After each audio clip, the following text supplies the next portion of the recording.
Hi, this is me, MC of Healthy by George, coming to you every Thursday and Sunday. And today is Sunday, October 27th. I have 3 more days before I go in for surgery. And this is a hysterectomy, a complete hysterectomy, which, it's nerve-wracking. Let's face it, I've put this off for quite a few years because it is not simple. I have a uterus that is probably the size of a small cantaloupe. That's not small either.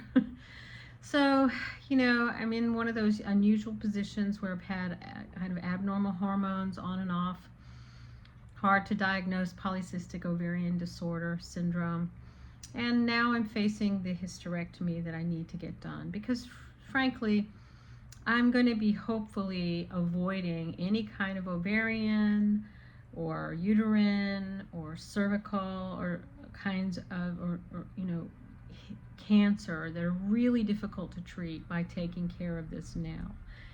Yes, preparing for surgery is not simple. I think for me, what I've learned is to know what's going to happen. Stay informed of what's going to happen. Talk to your surgical team. I feel very fortunate, because I work at a major hospital. I know the surgeons. I know the anesthesiologist. I know a number of staff that are there. And so I'm really very lucky that I'm going to have, I think, a very supportive team. I think the other thing is before I even get there, I've been really increasing a lot of my physical activity. I'm part of the Three Ladies podcast, and we've been doing this 30-day challenge, and I selected doing some moderate weightlifting with my little 15-pound kettlebell. So that's another a tactic. Staying active, I've been having some grant deadlines, and believe me, that's been more activity than I even know. I was part of the health tech challenge for women's health. That week was slammed. So I have, but in these last few days, things are not quite as active. And also too, I'm aware of the fact that I have stress. And so what do you do when you're having stress? For me, I've learned it's about breathing techniques. It's about taking time to practice those things that we know: meditation, breathing, relaxation. And I'm developing something like this for chronic pain. So I've been using some of the virtual reality tool that I'm developing to see, well, how does it work with me? And frankly, it is pretty cool. It's pretty interesting to see what's happening, as I kind of explore what's working. But ultimately, even if you stay active and do things, listen to music, talk to friends, make sure you've got a supportive plan once you're home or once you come in out of surgery. I think also too, knowing how you're going to go into surgery that day is another way of helping yourself feel supported, that you're going to be okay, that that everything is going to work out, relatively like you've planned. Sure, there's always the things that are going to be a problem, but I think, again, it's about a discussion of the medications with your doctor. I'm going to do that for pain. It's about knowing that I'm going to sleep really well the night before my surgery and do what I need to do to prepare myself.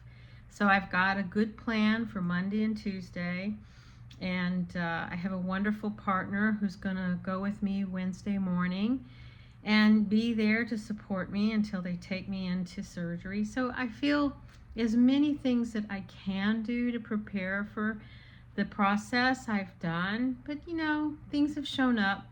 That kind of, we just recently did a episode with the Three Ladies podcast about procrastination, and so I've certainly suffered from some procrastination. Because sometimes you just need to just do nothing. Do absolutely nothing except veg out. I've been watching one of my favorite murder mystery shows. Then, picking some really delicious food. I've planned my meals tomorrow. That's because on Tuesday I'm going to fast. So my meals tomorrow are going to be delicious. Today I had some meals that I enjoy. So you really have to, again, planning.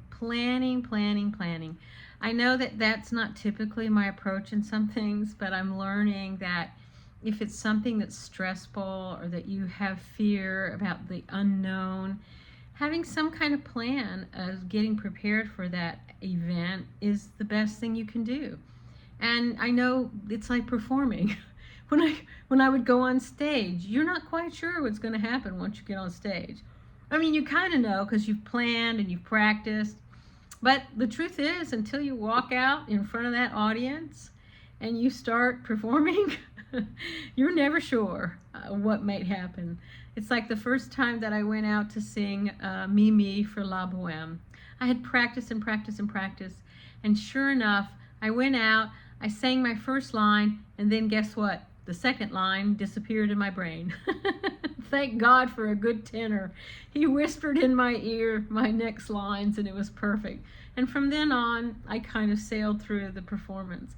But the truth is, sometimes things are going to happen that are unknown. And I embrace that whatever does happen that is unknown, I'm in the best place and in the best care possible.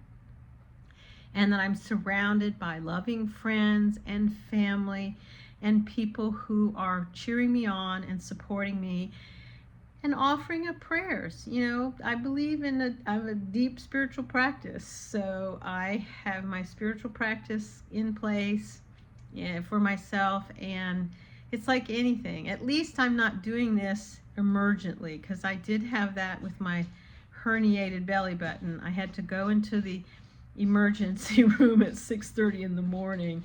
That was not fun. I think I would prefer this kind of preparatory, kind of going into it with preparation is better.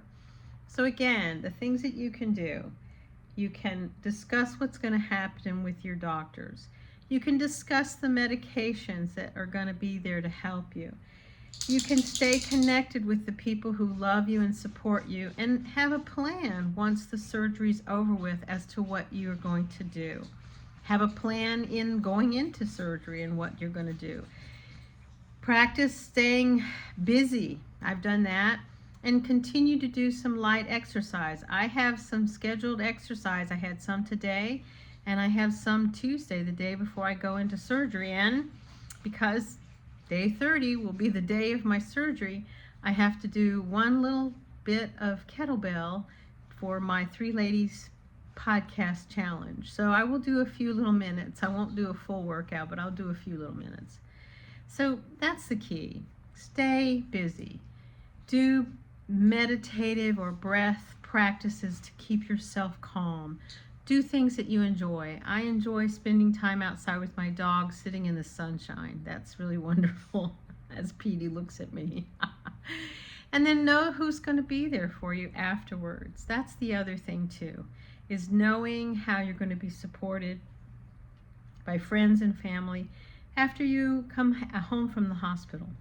Be well, my friends. We have this one special life, and we all need to do everything we can to be well, live strong, and carry it into the long, long, long life that we all hope to have. Bye-bye. See you next Thursday.